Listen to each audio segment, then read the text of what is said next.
ആ ജോസുഞ്ഞോ, വാ കയറി വാ. ഇതെന്താ ഇങ്ങനെ?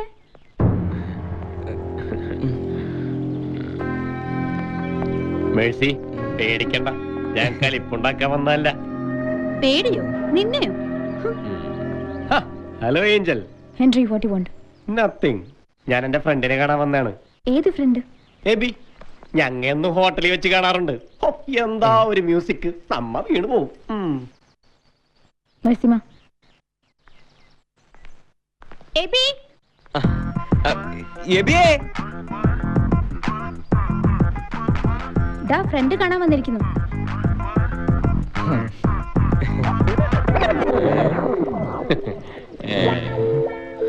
എന്റെ മാതാവേ. ഒന്നിങ്ങ് വാ മച്ചു. ഡാൻസ് കളിക്കണേടാ.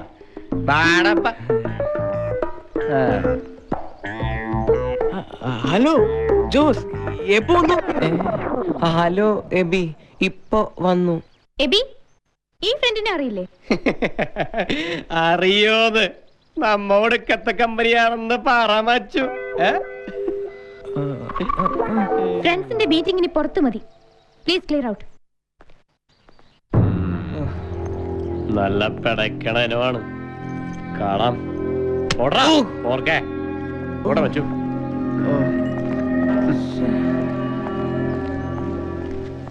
ഇവൻ എന്ത് പോലാടാ നിന്റെ ഫ്രണ്ട് ആയത്? ഓ, എന്നാ ഫ്രണ്ട്? പിന്നെ നീ എന്നാത്തിന് ഇവന്റെ ബൈക്കിന്റെ പുറകെ കയറി വന്നു? പിന്നെ കഴുത്തെ പിച്ചാത്തി വെച്ചോണ്ട് കേറാൻ പറഞ്ഞ ബൈക്കേലല്ല തെങ്ങേലായാലും കയറി പോകും. ഞാനങ്ങ് പേടിച്ചു. ഭാഗ്യത്തിന് ഏഞ്ചൽ വയലന്റ് ആയില്ല. ആ, വയലിന് എങ്ങനെ കയ്യിലുണ്ടായിരുന്നെങ്കിൽ അത് വെച്ച് അവളൊന്ന് കൊടുത്തേനെ. അല്ല ജോസേ, എന്താ നിന്റെ ഉദ്ദേശം? ഇവിടെ ഇപ്പൊ ക്രിസ്മസ് സീസൺ ആണല്ലോ. അതിന് ക്രിസ്മസ് ആകുമ്പോ ഒരുപാട് മദാമ്മമാര് കൊച്ചി വന്ന് ഇറങ്ങുമെന്ന് അറിഞ്ഞു. കഴിഞ്ഞ തവണ വന്നപ്പോ ശേലായിട്ട് അങ്ങോട്ട് കാണാൻ ഒത്തില്ല കേട്ടോ. കുര്യന്റെ കടയിൽ നിന്ന് കാശും കടം വാങ്ങിച്ചോണ്ടോ ഞാൻ പോന്നേക്കുന്നു എന്റെ കൊച്ചേ. ഈ മദാമ്മമാര് നിന്റെ പെങ്ങന്മാരൊന്നും അല്ലല്ലോ, ഇന്ത്യക്കാരല്ലയോ സഹോദരി സഹോദരന്മാര്. ഞാനും പള്ളിക്കൂടത്തിൽ പഠിച്ചിട്ടുണ്ട്. ഈ ക്രിസ്മസിന് ഞാനൊരു കലക്ക് കലക്കും.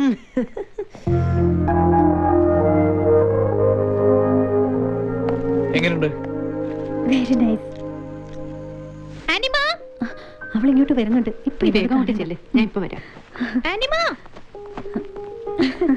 ഇത് എവിടെ പോയി പതുങ്ങിയിരിക്കാൻ രണ്ടാളും? എവിടെ ആനിമ?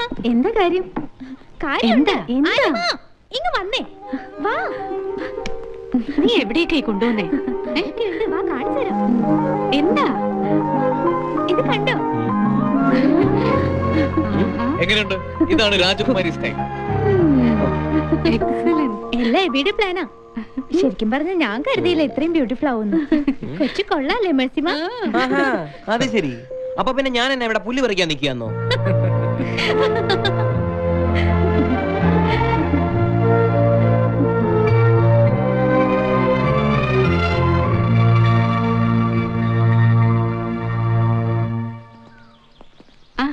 എബി ഇറങ്ങിയോ?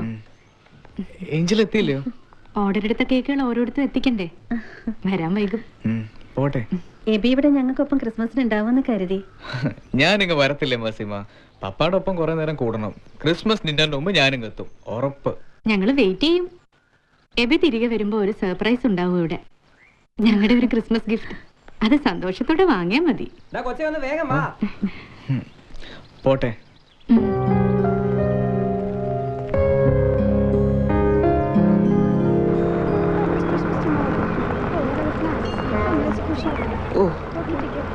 വരുന്നുണ്ട് കർത്താവേ, എനിക്ക് കാണാൻ വയ്യ. ഡാടാ കൊച്ചേ, ദേടാ മാധൂസ്. മാധൂസോ? ആ, മദാമ്മമാരെ എന്തിനാടാ ഇങ്ങനെ വലിച്ചു നീട്ടി വിളിക്കുന്നേ? ഞാൻ ഇനി മാധൂസിനെ വിളിക്കും. ഓണ പോക്ക് കണ്ടാ എന്റെ കൊച്ചേ. ചുമ്മാ ഇരിക്കണ്ടോ?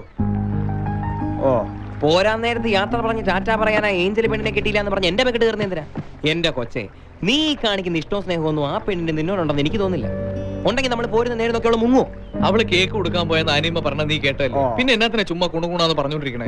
കേക്ക് കേക്ക് പ്രേമം തലക്ക് പിടിക്കുമ്പോ പെറ്റ തള്ളേനെ വരെ ആളുകൾ വേണ്ടാന്ന് പറയും. പിന്നെ ആ കരക്കാർക്ക് കൊടുക്കാനുള്ള കേക്ക് അവളിമണി വരും. ഇവിടെ ഇരുന്ന് വേര് കിളിക്കാതെ നീ വരാൻ നോക്ക്. ബോട്ടിപ്പോ പോ. എടാ കൊച്ചേ, നോക്കിയടാ.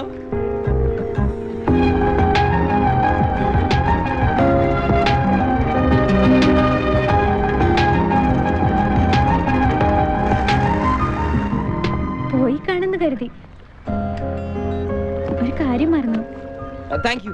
കേക്കല്ലയോ? പൗലോസ് അച്ഛന് കേക്കെന്ന് വെച്ചാ ജീവനാ. സോറി, ഞാനത് എബിയുടെ പപ്പയ്ക്ക്. കേക്ക് തിന്നാനുള്ള യോഗം പൗലോസ് അച്ഛനില്ല. എന്നാടാ വാങ്ങിച്ചോ, നിന്റെ അപ്പനെങ്കിലും തിന്നട്ടെ. ഇത് ജോസിന്. ഓ, പൗലോസ് അച്ഛൻ്റെ ഒരു യോഗ, എന്നാ യോഗ. കൊച്ചതെ ബോട്ട് പോവാ. എന്നാ ഏഞ്ചലെ പോവാ കേട്ടോ, അടുത്ത വരവനെ കാണാം. Happy Christmas. Thank you. പോട്ടെ. കൊച്ചെ വേഗം വാടാ.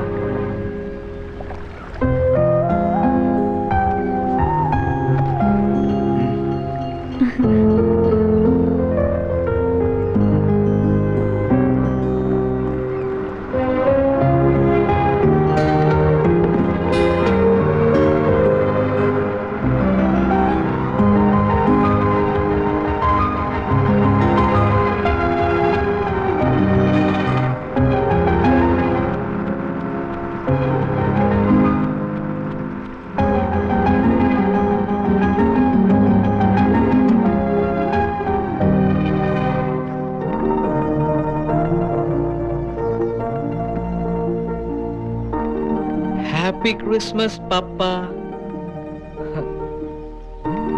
ഇതാരാ പപ്പായ്ക്ക് തന്നുവിട്ടേന്ന് അറിയോ? ഏഞ്ചൽ. പപ്പായ്ക്ക് ഒത്തിരി ഇഷ്ടമാവും അവളെ, ഏഞ്ചലിനെ. ഞാൻ അവളോട് ചോദിക്കട്ടെ പപ്പ, നമ്മുടെ കൂടെ കൂടുമെന്ന്? അവക്ക് സമ്മതമായിരിക്കും അല്ലയോ? സമ്മതിക്കും. എന്നിട്ട് എല്ലാവരെയും നമുക്ക് ഇങ്ങോട്ട് കൂട്ടിക്കൊണ്ടുവരണം. നമ്മുടെ ആ വീട്ടിലേക്ക് പപ്പായും ഞാനും ഏഞ്ചലും ആനിമയും മസിമയും ഒക്കെയുള്ള സന്തോഷമുള്ളൊരു വീട്, എപ്പോഴും മ്യൂസിക് മാത്രമുള്ളൊരു വീട്. നല്ല രസമായിരിക്കുമല്ലോ അപ്പ. കൊച്ചേ, എന്നതാടാ ഇത്? നിന്റെ ഏഞ്ചലിന്റെ സ്നേഹം പപ്പായ്ക്ക് മാത്രം കൊടുത്താൽ എങ്ങനാ? ഞങ്ങളും കുറെ ആളുകൾ ഇവിടെ ഉണ്ട്. അച്ഛനുള്ള കേക്ക് ഏഞ്ചൽ ഇവന്റെ കൊടുത്തായിരുന്നല്ലോ. നീ ആ കേക്ക് അച്ഛന് കൊടുത്തില്ലടാ? കേക്കോ? ഏത് കേക്ക്? കേക്കല്ല, Christmas cake. നിനക്ക് എന്നാടാ കോക്കാല ഈ വിക്കിന്റെ അസുഖം തുടങ്ങിയത്? സത്യം പറയടാ, എവിടെടാ കേക്ക്? ഓ, കേക്ക്. ആ കേക്കല്ലയോ? അത് പിന്നെ ബോട്ടി വെച്ച് കൈ തട്ടി കായലിൽ വീണത് കൊച്ചങ്ങ് മറന്നുപോയതാ. സത്യമായിട്ടും നിന്റെ ഈ തലയ്ക്ക് കീഴെയുള്ള കായലിലേക്കല്ലേ അത് പോയത്? എനിക്കറിയാവിടാ കള്ള തിരുമാലി. ഓ പിന്നെ, നല്ല ഒന്നാം തരം കേക്കും കൈ വെച്ചോണ്ട് എത്ര നേരം വെച്ചാൽ മനുഷ്യൻ കുതി കിടക്കിയിരിക്കുന്നത്. ആ കേക്ക് ഞാൻ അങ്ങ് തിന്നതാ. അച്ഛൻ കൊണ്ട കേസ് കൊടുത്തു. തീറ്റ കുറ്റം പറയുന്നത് അല്ലെങ്കിൽ അച്ഛന് പണ്ടേ ഉള്ള സ്വഭാവം. ഇവന്റെ ഈ കൊതി എന്ന് തീരുവന്റെ കർത്താവേ. അച്ഛൻ ഈ കേക്ക് എല്ലാവർക്കും നീ തന്നെ അങ്ങ് കൊടുത്തേച്ചാ മതി. അയ്യോ, അത് ഞാൻ നേരെ എന്നിട്ട് വേണം ഇനി ഇത് നിന്റെ കായലിലേക്ക് തള്ളാൻ. എന്റെ മുമ്പ് കണ്ടുപോരുത്. ഓ, എന്നാ അതും കൂടെ അച്ഛനെ കൊടുത്തേക്കടാ. അച്ഛന്റെ വയറേ കായലല്ല, കടല, അറബിക്കടൽ. തിന്നട്ടെ. ഓ, എന്റെ മാതാ. കൊച്ചിനോട് പറയട്ടോ നമ്മുടെ പുതിയ വിശേഷം. എന്നാ അച്ഛോ? എടാ, ആ ടീം ഇവിടെ വന്നിരുന്നു. ഞാൻ പറയാറില്ലയോ മ്യൂസിക് തെറാപ്പി ചെയ്യുന്ന. എന്നിട്ടെന്നതാ, നിന്റെ പപ്പയെ കണ്ടതും അവർ ഞെട്ടി. അതേടാ കൊച്ചേ, ഞാനും നീയുമൊക്കെ പറഞ്ഞും കേട്ട് വർദ്ധനേക്കാൾ എത്രയോ ഉയരത്തിലാണെന്നറിയാമോ അവരുടെയൊക്കെ മനസ്സിൽ നിന്റെ പപ്പയുടെ സ്ഥാനം. സംഗീതം കൊണ്ടൊരു തലമുറയെ തന്നെ ലഹരി പിടിപ്പിച്ച മാന്ത്രികനായ സംഗീതജ്ഞനായിരുന്നടാ നിന്റെ ഈ പപ്പ.